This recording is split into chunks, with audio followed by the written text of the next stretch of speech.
बेखौफ, बेबाक लेकिन पूरी सच्ची पत्रकारिता आपको पहल भारत पर मिलेगी।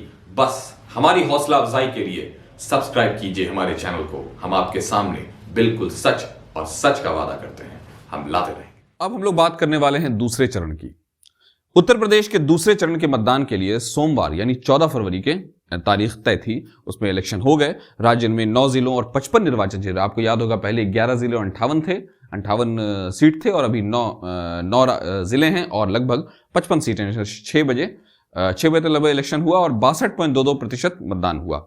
उसके बारे में आपको, जब मतदान चल रहा था, ध्यान से सुनिएगा, पहले मैं आपको कुछ बैकग्राउंड समझा दूं। जब मतदान चल रहा था, प्रधानमंत्री नरेंद्र मोदी ने कानपुर देहात में एक रैली को संबोधित करते हुए कांग्रेस और समाजवादी पार्टी पर निशाना साधते हुए कहा था कि परिवारवाद को यूपी में सत्ता पे वापस नहीं ले आया जाएगा। अब आप बताइए, ये कितना बड़ा धोखा है, ये कितना बड़ा फरेब है जो रचा जा रहा है कि आपको पता है जैसे कि अभी अभी आशीष मिश्रा, जिन पर 4 किसानों पर गाड़ी चढ़ा देने का आरोप है, वो 4 महीने भी जेल में अच्छे से नहीं रहते हैं और वहां से निकल आते हैं और भारत सरकार अपना पक्ष आप कह सकते, उत्तर प्रदेश सरकार अपना पक्ष जो है वो लगभग समझिए हार जाती है। इस तरह से वो उन सच्चाइयों को सामने नहीं रखती है जिससे कि उनको अरेस्ट किया जाए।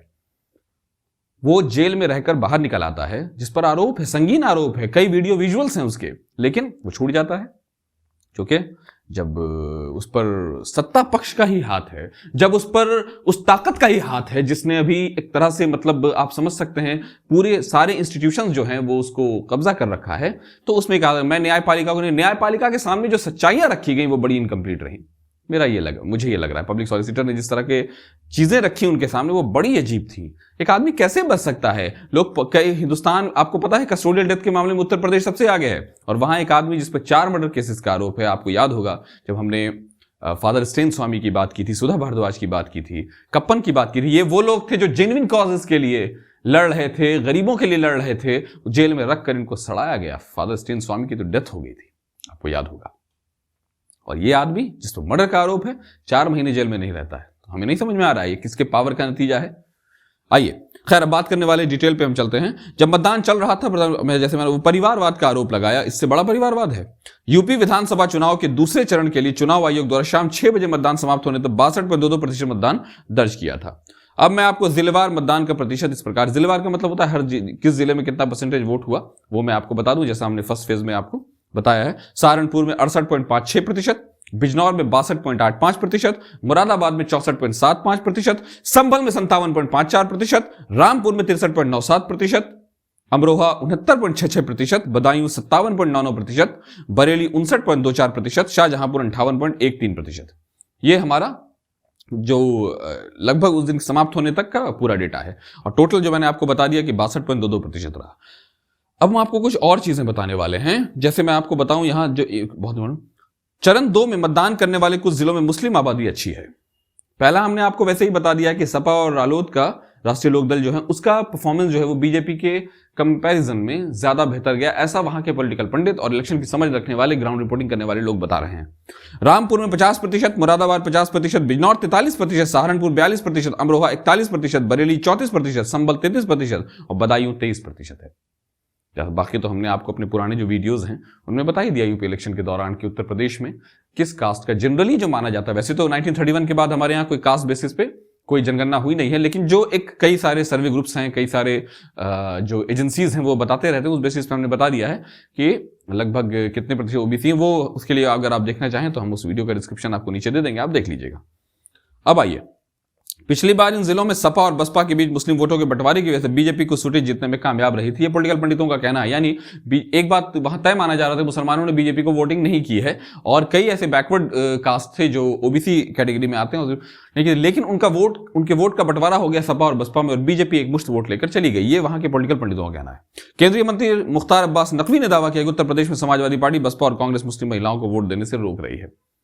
उनके भी आधार, उनकी भी चीजें गजब है। बताइए, इनकी पार्टी डायरेक्टली इनडायरेक्टली कर्नाटक सरकार जो है वो सपोर्ट कर रही है। एक लड़की जो हिजाब में पढ़ने आती है कर्नाटक में, अपनी यूनिवर्सिटी में अपने असाइनमेंट को जमा करने आती है, उस पर कुत्तों की तरह एक, जैसे लगता है कोई ग्रुप लूज गया और वो पता नहीं एक इतने खूबसूरत, जिसमें जय श्री राम का नारा है, जिसने एक ऐसी खूबसूरत मर्यादा को बनाए रखा, उसका नाम लेकर के जब वो चढ़ी तो उधर से उस लड़की ने कहा, जैसा कि उसने अपने इंटरव्यू में कहा, मैं घबरा गई, उसने जवाब दिया अल्लाह अकबर। यानी एजुकेशन व्यवस्था जो हमारे यहाँ है वो अल्लाह अकबर और जय श्री राम के नारों के बीच फंस कर रह गई है। और वो बता रहे हैं उस पार्टी के नेता कि मुसलमानों को, मुसलमान औरतों को वोटिंग राइट से रोका जा रहा है। मतलब इनको शर्म नहीं आती है, क्या बोल रहे हैं। अब आइए, उन्होंने ANI के हवाले से कहा है, महिलाओं को बुर्का में बूथों पर जाने और बिना पहचान बताए मतदान करने कहा जा रहा है। हमने इस मामले पर चुनाव आयोग को जानकारी दी और फर्जी मतदान को रोकने का कदम उठाने का आग्रह किया, ये नकवी ने कहा है। लेकिन जब दोनों दलों ने 2019 के लोकसभा चुनाव में एक साथ चुनाव लड़ा तो इस क्षेत्र में हावी होने में सफल रहे। इन जिलों में पड़ने वाले 11 लोकसभा सीटों में से 7 पर जीत हासिल की है। ये उस वक्त समाजवादी पार्टी ने आरोप लगाया कि सहारनपुर जिले के बेहट विधानसभा क्षेत्र के बूथ संख्या 170 पर वीवीपैट मशीन समाजवादी पार्टी को वोट देने पर भाजपा की पर्ची निकाल रही है। इस तरह कंप्लेंट्स चल रहे हैं, लेकिन मुझे उम्मीद है कि, और जहां तक मुझे लग रहा है कि अभी तक जो दोनों फेजेस के इलेक्शन हुए हैं वो काफी बेहतरीन ढंग से हो गए हैं। आने वाले वक्त में पता चलेगा जो इंक्वायरी हुई, लेकिन इलेक्शन कमीशन का जिस तरह का रोल इसमें रहा है वो बिल्कुल अच्छी बात नहीं है। अब मैं आपको बता दूं किन टॉपिक्स पर, किन मुद्दों पर चुनाव लड़े गए हैं। अगर ऐसा देखा जाए तो विपक्ष कई मुद्दे ऐसे उठा रही है जो डायरेक्ट विकास से जुड़े हुए हैं, जैसे किसानों से जुड़े हुए, इंफ्रास्ट्रक्चर से जुड़े हुए, किसानों के मामले में कुछ फसलों से MSP से जुड़े हुए।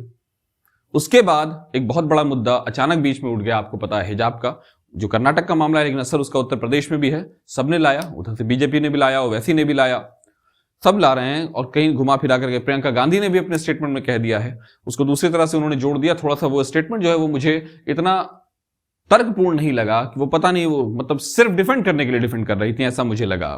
तो मैंने एक बार, मुझे ये लगता है कि अगर अल्लाह अकबर चीख कर किसी को जबरदस्ती बुर्का पहनाया जाए तो मैं उस वक्त बुर्का या हिजाब के खिलाफ हूं। जय श्री राम कहकर किसी का बुर्का या हिजाब जबरदस्ती उतरवाया जाए तो मैं हिजाब उतरवाने के खिलाफ। ये मेरा अपना कथन है, ये मैं मानता हूं, ऐसा ही होना चाहिए। हमारे यहाँ फंडामेंटल राइट्स हैं। अब तो मामला जो भी है सब जुडिस है, जिस तरह से भी चल रहा है वो देखा जाए। कई जगहों में हम देख रहे हैं कि उसके फैसले आ रहे हैं, लेकिन ये कहाँ जाता है मतलब। लेकिन एक छोटी सी जो बात है फंडामेंटल राइट्स की, और अगर कॉलेज के जो रूल बुक है उसमें ऐसा लिखा हुआ है, उसके बाद भी उनको रोका जा रहा है, तो वो अलग मसला है। अब ये खबर नहीं आ रही है कि MJM कॉलेज है साउथ में, कर्नाटक में, वहां कुछ लड़कियां जो हैं उन्होंने और जो भगवा शॉल है वो लपेट लिया है, उसको पहन लिया है, जवाब में कि हम हिजाब के जवाब में ये रिएक्शन दे रहे हैं, हमारे हम अपने धर्म के लिए खड़े हो। यानी आप मान गए कहीं ना कहीं कि वो लड़की अपने धर्म के लिए खड़ी हो रही है। बात उसको रोकने की थी, आपको जबरदस्ती हिजाब पहनाने की नहीं है। हिजाब पहनना किसी हाल में अच्छा या बुरा की कैटेगरी में भी रखा ही नहीं जा रहा है उसके आपको पर, लेकिन आपने पहनकर अगर आपको लगता है कि आपका धर्म है शॉल ओढ़ना, वहां पर्दे के सिस्टम को इंस्टीट्यूशनलाइज किया जा रहा है, उसके लिए है वो मसला। ये हमें सबसे पहले समझना होगा। इन मुद्दों पर लड़ा जा रहा है। लेकिन किसान जो बुंदेलखंड में, जिसके अखिलेश यादव ने खुद अपने स्टेटमेंट में कहा है, किसानों ने बुंदेलखंड में सबसे, और जो महो उसका जो एरिया है वहां सबसे ज्यादा खुदकुशी की है, क्या हम ये भूल जाएंगे? राकेश टिकैत ने भी इस बारे में कहा कि सरकार से सतर्क रहिए, सावधान रहिए। ये इलेक्शन के दोनों फेजेस हो गए। मैंने आपको वो जो रीजंस हैं, जो जिन मुद्दों पर लड़ा जा रहा है, वो भी बता दिया। अब आप हमारे साथ बने रहिए, हम आपको इसी तरह इलेक्शन के बारे में सारी खबरें लाते रहेंगे। बने रहिए पहल भारत।